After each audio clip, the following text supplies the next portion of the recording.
قال الله تعالى وتبارك في القرآن المجيد والفرقان الحميد. بسم الله الرحمن الرحيم.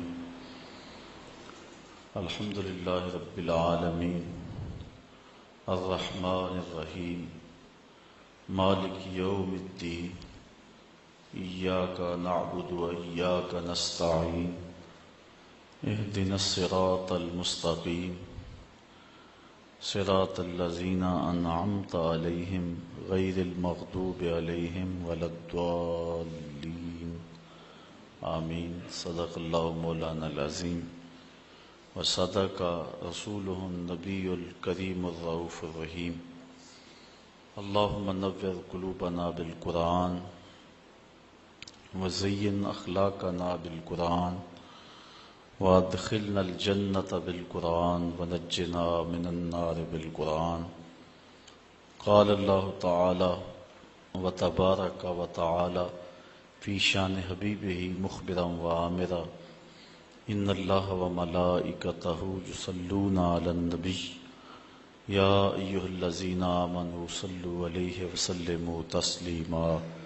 الصلاة والسلام عليك يا رسول الله وعلى آلك وأصحابك يا محبوب رب العالمين. الصلاة والسلام عليك يا نبي الرحمة وعلى آلك وأصحابك يا رسول الملاحم. تمام حمد و ثنا تعریف و توصیف اللہ جل مجدہ الکریم کی ذات بابرکات کے لیے جو خالق کائنات بھی ہے اور مالک شش جہات بھی. اللہ جل وعلا کی حمد و ثنا کے بعد حضور نبی اکرم شفیع امم رسول محتشم نبی مکرم صلی اللہ علیہ وسلم کے حضور ناز میں اپنی عقیدتوں، ارادتوں، محبتوں اور نیاز مندیوں کا خراج پیش کرنے کے بعد واجب الاحترام ذوی الاحتشام برادران اسلام، السلام علیکم ورحمۃ اللہ وبرکاتہ. آنے والے معزز محترم سامعین کو ماہ نور شہر رمضان المبارک کی آمد پر بصمیم قلب مبارکباد پیش کرتا ہوں.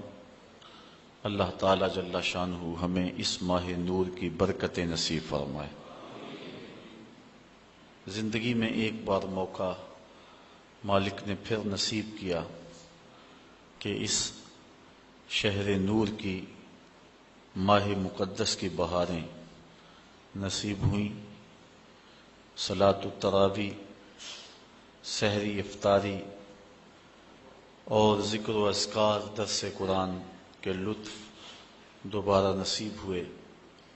اللہ تعالی جل شانہ ان برکتوں اور رحمتوں کو دامن میں سمیٹنے کی توفیق نصیب فرمائے. این سعادت بزور بازو نیست تا نہ بخشد خدائے بخشندہ. اللہ تعالی جل شانہ کے محبوب علیہ السلام نے ارشاد فرمایا کہ اگر لوگوں کو پتہ چل جائے کہ ماہ رمضان میں کیا ہے تو وہ آرزو کریں کہ پورا سال ہی روزے رہیں اور یہ مہینہ پورے سال پہ پھیل جائے. اتنی رحمتیں اور اتنی برکتیں اس ماہ نور کے دامن میں ہیں جو اہل ایمان کو نصیب ہوتی ہیں. رمضان المبارک اللہ تعالی جل شانہ کے ہونے کا یقین پختہ کرتا ہے. ایک تو یہ کہ ہم اس بات کو محسوس کرتے ہیں جو کہ حضور نے ارشاد فرمایا کہ جب ماہ صیام آتا ہے تو شیاطین جکڑ دیے جاتے ہیں.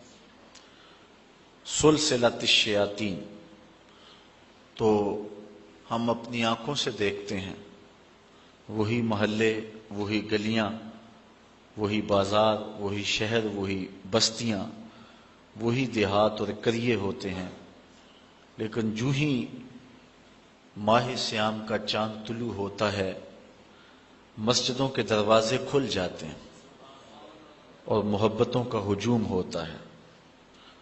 اور دوسری طرف ہم ایک نور اپنے دامن میں اترتا ہوا محسوس کرتے ہیں جو ہمارے بزرگ صوفیاء مراقبوں اور چلوں سے حاصل کرتے ہیں، محنت، تگ و تاز، جد و جہد، وظائف، پھر ایک نور پاتے ہیں اللہ جل شانہ کے ہونے کا، کہ وہ دیکھ رہا ہے ہمیں، یہ تیقن انہیں نصیب ہوتا ہے۔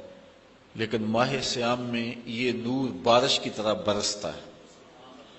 ایک گناہگار سے گناہگار شخص بھی اس چیز کو محسوس کرتا ہے۔ آپ نے کبھی دیکھا ہو کہ دوپہر کے وقت سخت گرمی ہے، زبان کانٹا بنی ہے، حلق خشک ہے، ٹھنڈا پانی دستیاب ہے، دروازہ بند ہے، کوئی دیکھنے والا بھی نہیں، اس کے باوجود بھی بندہ پانی کا ایک گھونٹ حلق سے نیچے نہیں اتارتا کہ میرا اللہ مجھے دیکھ رہا۔ یہ نور خاص طور پہ ہمیں اس مہینے میں نصیب ہوتا ہے، بلکہ جب صبح سحری کا منظر ہوتا ہے تو چھوٹے چھوٹے بچے بھی جاگ پڑتے ہیں اور وہ بھی ضد کرتے ہیں کہ ہم نے بھی روزہ رکھنا ہے، تو مائیں ان سے مجبور ہو کے انہیں بھی کھانا دیتی ہیں۔ جب دھوپ چمکنے لگتی ہے اور بچوں کے چہروں پر کمزوری کے آثار ظاہر ہوتے ہیں تو مائیں کہتی ہیں کہ بیٹے تم روزہ کھول لو، تمہارے 2 روزے ہو جائیں گے۔ ہمارے دیہاتوں میں کہتے ہیں چڑی روزہ ہو جائے گا، لیکن میں نے دیکھا ہے کہ چھوٹے بچے بھی خلوت میں بھی پانی نہیں پیتے۔ وہ نور جو مراقبوں اور چلوں سے نصیب ہوتا ہے وہ 7 سال کے بچے کے سینے میں بھی ڈھیل دیا جاتا ہے۔ یہ اس ماہ نور کا فیضان ہے جو ہم اپنی آنکھوں کے سامنے برستا ہوا دیکھتے ہیں۔ میں سمجھتا ہوں کہ اس شخص سے بڑا بد نصیب زمانے میں کوئی نہیں جو اس مہینے میں بھی محروم رہ جاتا ہے، مسجد کا رخ نہیں کرتا، اسے صلاۃ التراویح نصیب نہیں ہوتی، نیکی کی محفلیں اور اچھائی کا ماحول اس کا مقدر نہیں ہوتا۔ حضور علیہ السلام نے ممبر کی 3 سیڑھیوں پہ قدم رکھتے آمین آمین فرمایا تھا۔ بعد میں صحابہ کے پوچھنے پر ارشاد فرمایا کہ میرے پاس جبریل امین آئے تو انہوں نے کہا اس شخص کی ناک خاک آلود ہو جو والدین کو بڑھاپے میں پائے اور خدمت کر کے جنتی نہ ہو، تو میں نے آمین کہا۔ پھر کہا اس شخص کی ناک خاک آلود ہو جس نے ماہ صیام رمضان المبارک کو پایا اور عبادات کر کے اپنی بخشش نہ کروائی، تو میں نے آمین کہا۔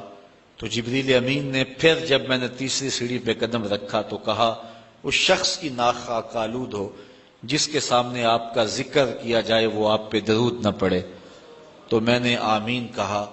اب جبریل یہ کہنے والے ہوں اور حضور آمین فرمانے والے ہوں تو پھر دعا کی قبولیت میں شک کوئی نہیں رہتا، تو اس شخص سے بڑا بد نصیب کوئی نہیں جو اس ماہ صیام میں بھی محروم رہتا ہے۔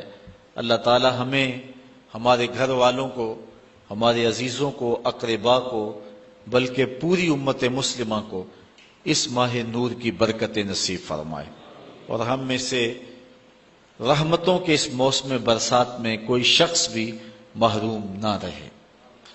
آج کی اس نشست میں سورۃ الفاتحہ پہ کچھ گفتگو آپ کے گوش گزار کرنے کی کوشش کروں گا۔ آپ کی توجہ چند لمحوں کے لیے چاہوں گا، اللہ تعالیٰ میری زبان پر کلمۃ الحق جاری فرمائے۔ سورۃ الفاتحہ وہ بابرکت سورت ہے جو کہ مکہ المکرمہ میں حضور کے سینہ اطہر پہ نازل ہوئی۔ 7 آیات پر مشتمل یہ سورت اپنے دامن میں بہت سا نور رکھتی ہے، بلکہ قرآن مجید کی یہ واحد سورت ہے جو 1 بار نہیں 2 بار نازل ہوئی ہے، اس لیے اس کو 7 مثانی بھی کہتے ہیں کہ 7 آیتیں جو 2 بار نازل ہوئیں۔ حضرت ابو سعید بن معلہ رضی اللہ تعالی عنہ جلیل القدر صحابی ہیں، نماز پڑھ رہے تھے تو حضور نے انہیں آواز دی۔ چونکہ وہ نماز میں مشغول تھے تو تھوڑی دیر کے بعد پہنچے۔ حضرت امام بخاری نے اپنی سند کے ساتھ اس روایت کو لکھا ہے۔ تھوڑی دیر کے بعد پہنچے تو آقا کریم نے فرمایا کہ میں نے تمہیں آواز دی اور تم نے آتے ہوئے دیر کیوں لگا دی؟ تو حضرت ابو سعید بن معلّہ عرض کرنے لگے حضور میں نماز پڑھ رہا تھا تو آقا کریم علیہ السلام نے ارشاد فرمایا کہ تو نے اللہ کا کلام نہیں سنا؟ یا ایھا الذین آمنوا استجیبوا للہ وللرسول اذا دعاکم، اے ایمان والو جب تمہیں اللہ اور اس کا رسول پکارے تو ان کی پکار پہ لبیک کہا کرو۔ یہ سورہ انفال کی آیت نمبر 24 ہے، اور حکم ہے اہل ایمان کو کہ جب حضور آواز دیں تو تم نماز بھی پڑھ رہے ہو، نماز چھوڑ کے نبی کی پکار پہ لبیک کہتے ہوئے حاضر ہو جایا کرو۔ اور پھر صحابہ اس واقعہ کے بعد حاضر ہوتے تھے اور آقا کریم جو کام کہتے وہ کام کرتے، اور واپس آتے تو جہاں سے نماز چھوڑی ہوتی وہیں سے نماز شروع کرتے۔ اوروں سے مخاطبہ کریں تو نماز ٹوٹ جاتی ہے، لیکن حضور علیہ السلام سے نہ کلام کرنے سے نماز ٹوٹتی ہے، نہ حضور کی خدمت میں حاضری سے نماز ٹوٹتی ہے۔ آقا کریم علیہ السلام کی خدمت میں نماز کے اندر ہی تو کہا جاتا ہے السلام علیکہ ایھا النبی۔ تو حضرت نبی رحمت صلی اللہ علیہ وآلہ وسلم نے فرمایا اے ابو سعید بن معلّہ، میں تمہیں مسجد کے نکلنے سے قبل ایک ایسی سورت بتاؤں گا جو 2 مرتبہ نازل ہوئی ہے اور جو 7 مثانی ہے۔ تو حضرت سعید بن معلّہ کہتے ہیں کہ حضور نے میرا ہاتھ پکڑ لیا، جب ہم مسجد سے باہر نکلنے لگے تو میں نے حضور سے عرض کی حضور آپ نے وعدہ کیا تھا کہ میں مسجد سے باہر نکلنے سے قبل آپ کو وہ سورت بتاؤں گا جس سے افضل سورت قرآن کے دامن میں کوئی اور نہیں ہے۔ تو حضور علیہ الصلوۃ والسلام نے ارشاد فرمایا الحمدللہ رب العالمین۔ یہ سورت 7 مثانی ہے، اور اس سورت سے افضل قرآن مجید کے اندر کوئی سورت نہیں ہے۔ اور حضرت ابی بن کعب رضی اللہ تعالی عنہ سے بھی اسی طرح کی ایک روایت مروی ہے جس کو امام ترمذی نے اپنی سند کے ساتھ روایت کیا ہے کہ حضور علیہ السلام نے ان کو آواز دی تو وہ بھی دیر سے پہنچے، تو حضور نے ان کو بھی یہ کہا کہ تم نے اللہ تعالیٰ کا کلام نہیں سنا؟ جب اللہ اور اس کا رسول پکارے تو پکار پہ لبیک کہا کرو۔ اور پھر حضور نے ان کو فرمایا کہ میں تمہیں ایک ایسی صورت بتاتا ہوں کہ جس جیسی صورت نہ تورات میں ہے، نہ زبور میں ہے، نہ انجیل میں ہے، اور نہ اس جیسی کوئی دوسری صورت قرآن میں بھی ہے۔ تو پھر حضور نے سورۃ الفاتحہ کا بتایا۔ یہ وہ صورت ہے جو ہر روز ہر نمازی ہر نماز کی ہر رکعت میں وقالتاً یا اصالتاً تلاوت کرتا ہے۔ اگر کوئی 5 گانا نماز پڑھنے کی توفیق رکھتا ہے تو وہ دن میں 48 مرتبہ اس سورت کو تلاوت کرتا ہے۔ تو یہ وہ بابرکت سورت، یہ ہمیں کیا پیغام دیتی ہے؟ آج کی نشست میں ہم نے اس پہ مختصر گفتگو آپ کے گوش گزار کرنی ہے۔ قرآن مجید کے اندر کل 114 صورتیں ہیں۔ سورہ توبہ کے علاوہ ہر سورت کے ابتدا میں تسمیہ شریف بسم اللہ الرحمن الرحیم موجود ہے، جو احناف کے نزدیک 2 سورتوں کے فاصلے کے لیے لایا گیا ہے، جبکہ سورہ نمل میں بسم اللہ الرحمن الرحیم یہ جزو قرآن ہے۔ باقی مقامات پر سورتوں کے مابین فاصلے کے لیے اور فرق کرنے کے لیے تسمیہ کو لکھا جاتا ہے اور حصول برکت کے لیے۔ اور دوسرا حضور علیہ السلام کا فرمان بھی ہے کہ ہر کام کرنے سے قبل بسم اللہ شریف کی تلاوت کا جو حکم دیا حضور نے، تو اس کی تکمیل کے لیے ہر صورت سے قبل بسم اللہ شریف کی تلاوت کی جاتی ہے۔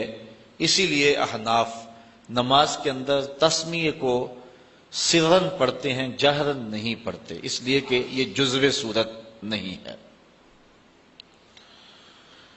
یہ اللہ کے بابرکت نام سے سورت کا آغاز ہو رہا ہے، اور اس کی حمد بولنے کے حکم نامے سے اس سورت کے مضامین شروع ہو رہے ہیں۔ الحمدللہ رب العالمین، تمام خوبیاں اللہ کے لیے جو تمام جہانوں کا پالنے والا ہے۔ حمد کسی کے اختیاری حسن پر جو تعریف کی جاتی ہے اسے عربی میں حمد کہتے ہیں۔ کسی کے غیر اختیاری حسن اور جمال پر جو تعریف کی جائے اسے مدح کہتے ہیں، اور کسی کے اختیاری حسن پہ جو تعریف کی جائے اسے عربی میں حمد کہا جاتا ہے۔ شکر اور حمد ان میں عموم خصوص کی نسبت پائی جاتی ہے کہ ہر شکر حمد ہے لیکن ہر حمد شکر نہیں ہے۔ کسی کی نعمت کے بدلے میں جو تعریف کی جائے، خوبیاں بیان کی جائیں، وہ شکر کہلاتی ہے، اور بغیر کسی کی نعمت کے شکریہ کے طور پہ ویسے قدر شناسی کے طور پہ جو تعریف کی جائے اس کو عربی میں حمد کہتے ہیں۔ تو یہاں حمد کا حقدار کون ہے، حمد کس کے لیے ہو، تو یہاں یہی بیان فرمایا گیا، اور قرآن مجید کے اندر متعدد مقامات پر الحمدللہ کے لفظ موجود ہیں، اور جب یہ لفظ بندے کی زبان سے نکلتے ہیں تو حضور علیہ الصلوۃ والسلام نے فرمایا قیامت کے دن یہ میزان کے پلڑے کو جھکا کے دیں گے، اتنا وزن ہوگا اور ان کا جو ہے وہ اتنا تول ہوگا۔ الحمدللہ تمام خوبیاں اللہ کے لیے۔ لفظ اللہ ذات باری تعالیٰ کا اس میں ذاتی ہے۔ اس پر علماء نے بہت لمبی گفتگو کی ہے کہ یہ لفظ مفرد ہے یا مرکب ہے۔ بعض نے کہا مفرد ہے، بعض نے کہا مرکب ہے۔ جنہوں نے کہا مفرد ہے انہوں نے یہ دلیل دی کہ جب بھی یا اللہ کہتے ہیں تو یا اور اس میں جلالت کے درمیان ایہا کو نہیں لایا جاتا۔ اگر یہ مرکب ہوتا تو ایہا کو ضرور لایا جاتا۔ یہ عربی میں قاعدہ ہے کہ وہ لفظ جو مرکب ہو، معرف باللام ہو، جب اس سے قبل حرف ندا لایا جائے تو مذکر سے قبل ایہا اور مؤنث سے قبل ایتھا لاتے ہیں۔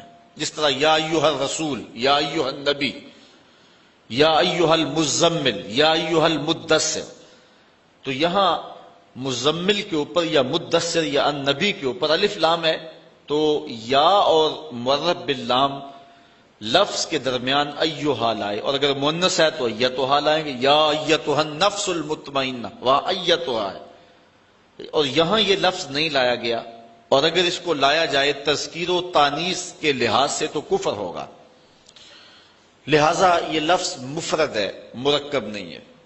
اور جو لوگ اس کو مرکب مانتے ہیں وہ کہتے ہیں کہ یہ الہ کے اوپر الف لام لگایا گیا اور پھر جو ہے وہ ایک الف کو گرایا گیا، الہ تھا تو ایک الف کو گرا دیا گیا تو اللہ بن گیا۔ لیکن ان کی دلیل یہ ہے کہ آپ نے دیکھا ہے کہ کبھی بھی لفظ اللہ کے اوپر تنوین نہیں آتی، یعنی اللہ نہیں آتا، جبکہ جو مفرد لفظ ہوتا ہے جب وہ پڑھا جائے تو اس کے اوپر تنوین آتی ہے، زیدن، زیدن، زیدن، مختلف صورتوں میں، لیکن لفظ اللہ کے اوپر کبھی بھی تنوین نہیں آتی۔ اور تنوین کے لیے معنی کیا چیز ہے؟ وہ کہتے ہیں الف لام معنی ہے، کیونکہ جس لفظ کے اوپر الف لام آ جائے اس کے اوپر تنوین نہیں آتی، لہذا یہ معرف باللام ہے اور اس وجہ سے اس کے اوپر تنوین نہیں آتی۔ اگر یہ بات ہے تو پھر اگر معرف باللام ہے تو پھر یا اور حرف جو منادہ ہے ان دونوں کے درمیان میں ایہا کیوں نہیں لائے؟ اور دوسری بات، اگر یہ مفرد ہے تو پھر دلیل یہ ہے کہ اس کے اوپر تنوین کیوں نہیں آتی؟ تو جس طرح اللہ کی ذات سمجھ میں نہیں آتی اس کا اسم بھی سمجھ کی حدود سے برا ہے۔ سیبویہ نے مرنے کے بعد کسی کو خواب میں اس کو دیکھا، اس سے ملاقات ہوئی، اس نے کہا کہ بتا تیرا حال مرنے کے بعد کیا ہوا؟ تو سیبویہ نے جو جواب دیا، میں یہ تھوڑی سی بحث کی ہے اس لفظ کے اوپر، وہ اسی لیے کی کہ سیبویہ نے جو جواب دیا ہم بھی اس کے مستحق ہو جائیں، ورنہ یہ مشکل بحث تھی، لیکن میں نے اس کے باوجود اس بحث کو چھیڑا اور دو چار باتیں اس پہ کر دیں۔ سیبویہ کہتا ہے میں ساری زندگی لفظوں کی کھال ادھیڑتا رہا اور بال کی کھال ادھیڑتا رہا، اور ساری زندگی میں لفظوں میں الجھا رہا، قرآن مجید کے معنی مطالب اس کی طرف میں نہ گیا، اور میں لفظوں پر ہی ساری زندگی بحث کی۔ مرنے کے بعد میرے مالک نے مجھے بخش دیا، تو میں نے عرض کی کہ مالک میرا کون سا نیک عمل تھا جس کی وجہ سے مجھے بخش دیا؟ تو ارشاد ہوا کہ تو نے لفظوں پہ ساری زندگی بحث کی، یہ تیرا کوئی ایسا عمل نہیں تھا، لیکن لفظوں میں بحث کرتے کرتے میرا نام بھی اس لفظوں کے اندر آیا، لفظ اللہ۔ کسی نے کہا یہ نکرہ تھا، الف لام لگا کے معرفہ بنایا گیا، کسی نے کہا یہ علم ہونے کی وجہ سے معرفہ ہے، لوگوں نے اس پہ بحثیں کی، لیکن سیبویہ کہتا ہے کہ میں نے کہا کہ یہ پہلے ہی معرفہ تھا، لیکن اس میں جلالت ہونے کی وجہ سے اس کو مزید معرفہ کر دیا گیا، تو یہ عارف المعارف ہے، یہ معرفہ کا بھی معرفہ ہے۔ کہتا کہ میں نے اس کے بابرکت نام کو عارف المعارف کہا، تو اللہ تعالیٰ جل شانہ کو میری یہ ادا پسند آ گئی اور میری مغفرت فرما دی۔ اس لیے میں اس کے بابرکت نام پہ تھوڑی سی بات کی ہے کہ باوجود کہ یہ علماء کا موضوع ہے، لیکن سارے لوگ پوری توجہ سے اس گفتگو کو سن رہے تھے۔ کس لیے سن رہے تھے؟ کہ ہمارے رب کے نام پر بحث ہو رہی ہے، تو اللہ کی رحمتوں سے یہ بعید نہیں ہے کہ اللہ اس کے صدقے سے ہماری بھی مغفرت فرما دے کہ یہ اجمی لوگ ہیں، لیکن میرے نام پر بحث کو غور سے سن رہے تھے، تو اللہ تعالیٰ جل شانہ اس کے صدقے ہم سب کی مغفرت فرمائے۔ تو کہا تمام خوبیاں اللہ کے لیے۔ اب یہاں الحمد کے اوپر جو الف لام ہے، یہ بھی علماء نے کہا جنس کے لیے، یا الف لام جنس کا ہے یا استغراق کا ہے۔ ان دونوں صورتوں میں معنی یہ بنتا ہے کہ ہر خوبی اللہ کے لیے، یا ہر چیز جس کو خوبی کہا جا سکتا ہے وہ اللہ کے لیے، یعنی ہر کمال، ہر تعریف، ہر وصف، ہر خوبی، اس کے جتنے بھی افراد ہیں، یعنی خوبی کی جتنی بھی صورتیں اور قسمیں ہیں، وہ سب اللہ کے لیے۔ اور دوسرا معنی یہ ہے کہ جسے خوبی کہتے ہیں، نفس خوبی، جنس خوبی، جنس کمال، جنس تعریف، وہ سب کے سب اللہ کے لیے، جس کی شان یہ ہے رب العالمین، جو تمام جہانوں کا پالنے والا ہے۔ کسی چیز کو اس کی استعداد ذاتیہ کے مطابق درجہ بدرجہ مرتبہ کمال تک پہنچانا ربوبیت کہلاتا ہے، یعنی جو اس کی فطری لیاقت اور استعداد ہے، جو اس کی طبع میں رکھی گئی ہے۔ کبھی ایسا نہیں ہوا کہ آپ نے ایک مرغی کو بہت سارا دانہ ڈالا ہو اور وہ بڑھتے بڑھتے اونٹ جتنی ہو گئی ہو، اور کبھی ایسا نہیں ہوا کہ ایک اونٹ کو چارہ کم ملا ہو اور وہ کمزوری کی وجہ سے مرغی کی مقدار کو پہنچ گیا ہو، ایسے نہیں ہوتا۔ کبھی ایسے نہیں ہوا کہ آپ نے بہت زیادہ کھاد ڈالی اور ایک چھوٹا سا پودا گلاب کا وہ برگد کا درخت بن گیا ہو اور اتنا بڑا ہو گیا ہو، اور کبھی ایسا نہیں ہوا کہ ایک برگد کے پودے کو مناسب نمی اور نشو و نما اور اس کو پانی نصیب نہ ہوا ہو تو وہ بالکل چھوٹا رہ گیا ہو۔ جو جس کی استعداد ذاتیہ ہے اس کے مطابق ہی اس کی تربیت کی جاتی ہے۔ مرد کی تربیت مردانہ شان کے مطابق اور عورت کی تربیت اس کے مطابق، اس طرح جانور کی تربیت، درختوں کی تربیت، ہر شے کی جو استعداد ذاتیہ ہے اس کے مطابق تربیت کرنا، جو اس کی ضرورت ہے وہ اس کو بہم پہنچانا، اس کو ربوبیت کہتے ہیں۔ ایک بچہ پیدا ہوتا ہے، اس کا معدہ اتنا کمزور ہوتا ہے کہ وہ کوئی غذا برداشت نہیں کر سکتا، تو اللہ تعالیٰ جل شانہ نے اس کی اس عمر کے لیے ماں کی چھاتیوں کے اندر متوازن غذا دودھ کی صورت میں رکھی ہے۔ یہ اس کی ربوبیت کی شان ہے۔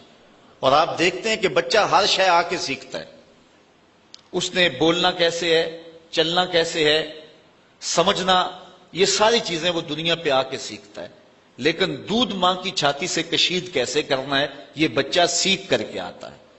یہ اللہ تعالیٰ جل شانہ اس کو جو ہے وہ پڑھا کر کے اس کو سکھا کر کے بھیجتا ہے۔ قرآن مجید میں ایک مقام پہ فرمایا وَهَدَيْنَاهُ النَّجْدَيْنِ، ہم نے اس کو دونوں گھاٹیاں دکھا دی۔ اور اس سے مفسرین فرماتے ہیں ماں کی چھاتیاں مراد ہیں کہ بچہ سیکھ کر کے آتا ہے۔ بطخ کے بچے کو تیرنا پہلے ہی آتا ہے، وہ دنیا پہ آ کر نہیں سیکھتا۔ اور مرغی کا بچہ جو ہے اس کے وظائف الگ ہے، وہ پانی میں نہیں جا سکتا ہے، تو اس کو اس کے مطابق تربیت دی۔ اور بطخ کے بچے کے پاؤں اس طرح چوڑے رکھے جس سے وہ پانی کو پیچھے دھکیل سکے، یہ اس کی استعداد ذاتیہ کے مطابق اس کی تربیت کی۔ جس کو چارہ چاہیے اس کو چارہ بہم پہنچایا، جس کو کھانا چاہیے اس کو کھانا بہم پہنچایا، جس کو دودھ چاہیے اس کو دودھ بہم پہنچایا۔ ایک پرندہ ہے جسے ہنس کہتے ہیں، وہ سچے موتی کھاتا ہے۔ آپ اگر جائیں نا پنساری کی دکان پہ اور اس کو کہو کہ مجھے 2-4 تولے دے دے، تو ہو سکتا ہے سیالکوٹ سے ملے ہی نہ، گجرانوالا سے بھی نہ ملے۔ جو بالکل سچے جو ہے وہ موتی ہیں وہ عدم دستیاب ہو، ملے ہی نہ آپ کو، اور اگر وہ ملے بھی تو ہزاروں روپے تولے کے حساب سے ملیں گے۔ لیکن ہنس نامی پرندہ روز پیٹ بھر کے کھاتا ہے اور اللہ تعالیٰ اس کو روز مہیا فرماتا ہے۔ یہ اس کی شان ربوبیت ہے۔ یہ تو لوگ الجھ گئے ہیں، وہ توکل چھوڑ گئے ہوئے ہیں، وہ سمجھتے ہیں کہ شاید ہم اپنے رزق کو ہم نے خود اکٹھا کرنا ہے اور بھول گئے ہوئے ہیں۔ یہ رب کی ذمہ داری ہے، یہ اس کی شان ربوبیت ہے، جس کو جو چاہیے اس کو وہ بہم پہنچاتا ہے۔ ہمیں صرف اتنی ڈیوٹی ہے کہ ہم اسباب کی تلاش کریں، اس کے بعد جو کچھ ہے اس کے کرم پہ چھوڑ دیں۔ لیکن جو اس نے لکھا ہے اگر ہم فرض کرو اسباب بھی چھوڑ دیں پھر بھی جو قسمت میں ہے وہ مل کے رہے گا۔ حضرت شیخ سعدی شیرازی نے یہاں بڑی خوبصورت بات کی۔ آپ فرماتے ہیں کہ ایک شخص جا رہا تھا جنگل میں، اس نے ایک لومڑی کو دیکھا کہ جس کے پاؤں بھی نہیں ہے ہاتھ بھی نہیں ہے، تو اس نے کہا کہ اس کو رزق کیسے ملتا ہوگا۔ ساتھ ہی ایک درخت کے اوپر بیٹھ گیا، ایک شیر آیا، اس نے شکار کیا اور اس نے شکار کھایا اور پس خوردہ چھوڑ کے چلا گیا۔ یہ لومڑی رینگتی رینگتی پہنچی اور پہنچ کر کے اس نے جو ہے وہ بچا کھچا کھایا اور اپنا پیٹ بھر لیا۔ یہ جا کے ایک غار میں بیٹھ گیا کہ جب لومڑی کو جس کے ہاتھ بھی نہیں ہے پاؤں بھی نہیں ہے اللہ تعالیٰ نے اس کے رزق کا وسیلہ بھی قائم کر دیا، تو جو میری قسمت کا لکھا ہے وہ بھی مجھے مل جائے گا تو میں محنت کیوں کرتا پھرتا ہوں۔ تو وہ جا کے ایک غار میں بیٹھ گیا، ایک آدھا وقت تو فاقہ کاٹا، جب بھوک سے نڈال ہوا تو آواز آئی ہاتف سے، اے بندے میں تیرا بھی رب ہوں، لیکن لومڑی نہ بن شیر بن، خود بھی کھا اور اوروں کو بھی کھلا۔ ہمیں حکم ہے کہ ہم اسباب پر نظر رکھیں، لیکن حقیقی نظر ہماری جو ہے وہ مسبب پر ہونی چاہیے۔ ہم ایسا نہ ہو کہ رزق کی تلاش میں رازق کو چھوڑ دیں اور ہم اس دنیا کو مقصود بنا لیں۔ اللہ تعالیٰ نے ان لوگوں کی مذمت کی ہے جن کا اوڑھنا بچھونا دنیا ہے۔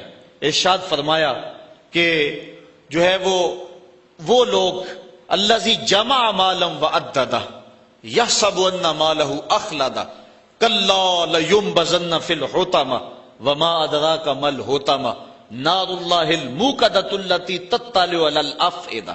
وہ جو مال جمع کرتا رہتا ہے اور گنتا رہتا ہے اور پھر یہ خیال کرتا ہے کہ میرا مال مجھ کو لافانی کر دے گا، اللہ تعالیٰ فرماتا ہے ہم اس کو پکڑ کے بڑی آگ میں ڈالیں گے۔ اور وہ بڑی آگ کیسی ہے؟ اللہ فرماتا ہے کہ وہ میری جلائی ہوئی آگ ہے، اور وہ ایسی سخت آگ ہے کہ جو دل بھی کھا جائے گی، کلیجے بھی چاٹ جائے گی۔ تو اس آگ میں ہم اس بدبخت کو ڈالیں گے جو رزق کی تلاش میں رازق کو بھول گیا ہوا ہے، اور جس نے رزق کو مقصود اور قبلہ جان سمجھ لیا ہے۔ اور آج ہماری پریشانیاں، ہمارے دکھ اور اذیتیں یہ ہے کہ ہم بھول گئے ہیں، ہمارا توکل کمزور ہو گیا۔ اگر اللہ پہ توکل پختہ ہو تو کوئی مسئلہ نہیں، وہ رب العالمین ہے، تمام مخلوقات کا رب ہے۔ یہاں رب کا لفظ جو ہے وہ واحد ہے، عالمین جمع ہے۔ عالم کہتے ہیں ما سوی اللہ، اللہ کے علاوہ جو کچھ ہے وہ عالم ہے، اور ایک عالم کا رب نہیں ہے، تمام عالمین کا رب ہے۔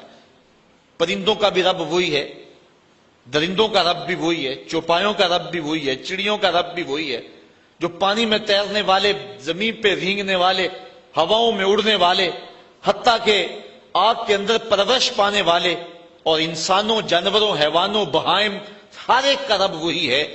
تمام کائنات کو برابر دے رہا ہے، کوئی مانتا اسے بھی دے رہا ہے اور جو نہیں مانتا اسے بھی دے رہا ہے۔ یہاں وہ رب المسلمین نہیں کہا کہ مسلمانوں کا رب ہے، یہ بھی نہیں کہا کہ انسانوں کا رب ہے۔ یہ بھی نہیں کہا کہ فرما برداروں اور متیوں کا رب ہے، کہا وہ تمام عالم کا رب ہے، کائنات کی ہر شے کا رب وہی ایک اللہ ہے جو کہ تمام تعریفوں کا حقدار ہے اور تمام مدح و ستائش اور حمد و توصیف جس کے لائق ہے، وہ ایک سب کا خالق ہے اور سب کا رازق ہے اور سب کا رب ہے، اور اسی کو زیبا ہے کہ وہ سب کو رزق دے، ماننے والوں کو بھی دے رہا ہے، نہ ماننے والوں کو بھی دے رہا ہے، جو نہیں مانتے ان کو بھی دے رہا ہے، بلکہ ان کو زیادہ دے رہا ہے۔ بلکہ ایک حدیث میں آتا ہے کہ اگر مسلمانوں کی دل شکنی کا لحاظ اور خیال نہ ہو تو کافروں کے گھروں کی سیڑھیاں جو ہیں وہ سونے چاندی کی بنا ڈالوں، اتنا ان کو دوں، لیکن یہ کہیں گے ہمیں تو زیادہ ہی رگڑ دیا گیا، کافر کو بخشے حور و قصور اور مومن کے لیے فقط وعدہ حور، پہلے شکوہ کر دیا گیا پھر تو اور زیادہ شکوہ کریں گے، لیکن وہ ہر ایک کا مالک ہے، جو نہیں مانتا اسے بھی دے رہا ہے، جو مانتا اسے بھی دے رہا ہے، جو اس کے حضور سجدہ ریز نہیں ہوتا رب اس کا بھی ہے، اور جو اس کے حضور پانچوں وقت سجدہ ریز ہوتا ہے رب اس کا بھی ہے۔ کبھی سورج کو نہیں کہا یہ میرے نافرمانوں کا گھر ہے، اس کے گھر میں روشنی نہ بکھیرنا، یہ مجھے سجدہ نہیں کرتا، ہوا تو اس گھر میں آکسیجن نہ پہنچانا۔ کبھی چاند کو نہیں کہا تیری چاندنی فلاں کے آنگن میں نہیں اترنی چاہیے، وہ میرے نافرمانوں کا گھر ہے۔ کہا جس طرح با یزید کے گھر میں روشنی کرتا سورج، اس گناہگار کے گھر میں بھی ایسے ہی کرنی ہے، چاہے گناہگار ہے لیکن میں اس کا بھی اسی طرح رب ہوں جس طرح با یزید بسطامی کا رب ہوں۔ اب تھوڑا سا ایک اور اس پہ نقطہ سمجھنے کی کوشش کیجئے، عالمین اتنے ہیں اور رب ایک ہے، یہاں رب کا لفظ واحد ہے اور عالمین بہت سارے ہیں۔ یہاں یہ بات عقیدے کی سمجھ میں آتی ہے کہ ایک رب کے کئی عالم ہو سکتے ہیں، یعنی کئی عالمین کا ایک رب ہو سکتا ہے، ایک باپ کے کئی بیٹے ہو سکتے ہیں، اور ایک شوہر کی کئی بیویاں ہو سکتی ہیں، ایک آقا کے کئی غلام ہو سکتے ہیں، اور ایک رب کے کئی بندے ہو سکتے ہیں، لیکن ایک بندے کے کئی رب نہیں ہو سکتے، ایک بیوی کے کئی شوہر نہیں ہو سکتے، اور ایک غلام کے کئی آقا نہیں ہو سکتے ہیں۔ یہ شان ہے کیونکہ ایک رب کے کئی مملوک اور کئی مربوب ہو سکتے ہیں، وہ سب پر کرم نوازی فرمائے، لیکن ایک مربوب کے کئی رب نہیں ہو سکتے۔ اور دوسری بات یہاں سمجھنے میں یہ آتی ہے کہ وہ ایک رب ہو کے سب کو برابر دے رہا ہے اور سب پہ کرم فرما رہا ہے اور سب کو نواز رہا ہے، اور ہر بندہ یہ سمجھتا ہے کہ جتنا فضل میرے پہ ہو رہا ہے شاید دنیا کے اوپر میں ہی اس کا بندہ ہوں، یعنی اتنا کرم اتنا فضل ایک ایک بندے پہ۔ انسان ذرا غور کرے، اس کے اندر کے سسٹم، اس کا نظام زندگی، اس کو دیے جانے والی عزتیں، اس کو شہرت، وقار، اس کو دولتیں، اس کی اولادیں، یہ کیا کیا ایک شخص کو دیا گیا ہے، اور ایک رب نے سب کو دیا ہے۔ اس کے کئی بندے ہیں لیکن اس کے باوجود کسی کو کمی نہیں چھوڑی، ہر ایک کو بہم آکسیجن پہنچ رہی ہے، ہر ایک کو ہوائیں پہنچ رہی ہیں، ہر ایک کو سورج کی کرنیں مل رہی ہیں، ہر ایک کو چاندنی میسر آ رہی ہے، رزق کے دروازے پہ خیرات بانٹ رہا ہے ہر ایک کو۔ اس کے کئی بندے ہیں لیکن اس نے کسی کے لیے کمی نہیں چھوڑی، اور بندے کا کوئی دوسرا رب نہیں تھا، لیکن بندے کا انداز یہ ہے جس طرح اس کے کئی رب ہوں اور وہ اس کے حضور سجدہ کرنے نہیں جاتا، اس کو فرصت نہیں ملتی۔ ایک رب کے کئی مملوک ہیں، ایک رب کے کئی مربوب ہیں، لیکن اس نے کسر نہیں چھوڑی، اور ایک بندے کے کئی رب نہیں ہیں لیکن اس کا جو انداز ہے وہ کتنا بیگانگی والا ہے۔ تو کہا الحمدللہ رب العالمین۔ بات آگے بڑھائیے، الرحمن الرحیم، وہ تمام جہانوں کو جو خیرات دے رہا ہے، تمام جہانوں کی جھولیاں بھر رہا ہے۔ وہ کیوں بھر رہا ہے؟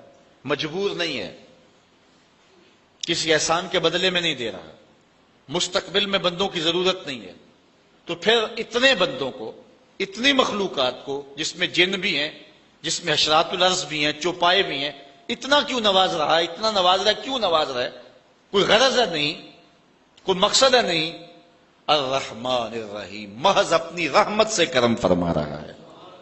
رحمت اللہ تعالیٰ جل شانہ کی مخلوق پر شفقت ہے، اس شفقت کے سبب اللہ تعالیٰ جل شانہ پوری مخلوق کو نواز رہا ہے۔ رحمان اور رحیم یہ دونوں مبالغے کے صیغے ہیں، اور اللہ تعالیٰ جل شانہ کی رحمت عمیم کا تذکرہ ہے۔ رحمان میں زیادہ جو ہے وہ رحمتوں کا ذکر ہے، یہ زیادہ مبالغہ رحیم سے، اور اسی لیے کسی شخص کے لیے رحمان کا لفظ نہیں بولا جا سکتا۔ عبد الرحیم کو اگر رحیم کہہ لیں تو گزارا ہوگا، لیکن عبد الرحمان کو رحمان نہیں کہہ سکتے، کیونکہ رحمان اس کی ایسی صفت ہے کہ جو اس کے علاوہ کسی اور میں نہیں پائی جا سکتی۔ رحیم کا لفظ اس نے اپنے نبی علیہ السلام کے لیے بھی بولا ہے، بالمومنین رؤوف الرحیم، لیکن رحمان کا لفظ اللہ تعالیٰ کے علاوہ کسی اور کے لیے مستعمل نہیں ہوگا۔ یہ اس کی ایسی صفات پر مشتمل ہے کہ جو اسی کا خاصہ ہیں، اور اس کے علاوہ کسی بندے کے اندر، کسی اور مخلوق کے اندر اور کسی اور ذات کے اندر جو ہیں وہ ممکن نہیں ہے۔ اب اللہ تعالیٰ جل شانہ کی رحمتوں کا ذکر کیا گیا، لیکن رحمتوں کا ذکر کرنے کے متصل بعد اس نے اپنی مملکت اور حکومت کا ذکر بھی کیا۔ مالک یوم الدین، وہ رب جو رحمان بھی ہے، وہ رب جو رحیم بھی ہے۔ بندہ کہیں رحمتوں سے دھوکے میں نہ آ جائے اور بدعملی کا شکار نہ ہو جائے۔ جو رب رحمان بھی ہے، جو رب رحیم بھی ہے، اس کی یہ شان بھی ہے کہ جزا کے دن کا مالک بھی وہی رب ہے۔ وہ دن جو 50,000 سال پہ مشتمل دن ہوگا، جس دن اللہ کا آخری اور ٹل فیصلہ آئے گا، جس فیصلے کے بعد کوئی فیصلہ نہیں ہوگا، نہ کوئی اپیل ہو سکے گی۔ یہاں تو سول کورٹ سے سیشن کورٹ میں، وہاں سے جو ہے وہ ہائی کورٹ میں، وہاں سے سپریم کورٹ میں چلے جاتے ہیں، لیکن وہ آخری فیصلہ ہوگا، اس کے بعد کوئی کورٹ نہیں ہے اور نہ کوئی دن ہے اس کے بعد۔ جو فیصلہ ہوگا وہ ٹل ہوگا، وہ طے ہوگا۔ اس لیے بندے کو ساتھ ڈرایا بھی گیا ہے، کیونکہ ایمان خوف اور امید کی کیفیت کے درمیان ہے۔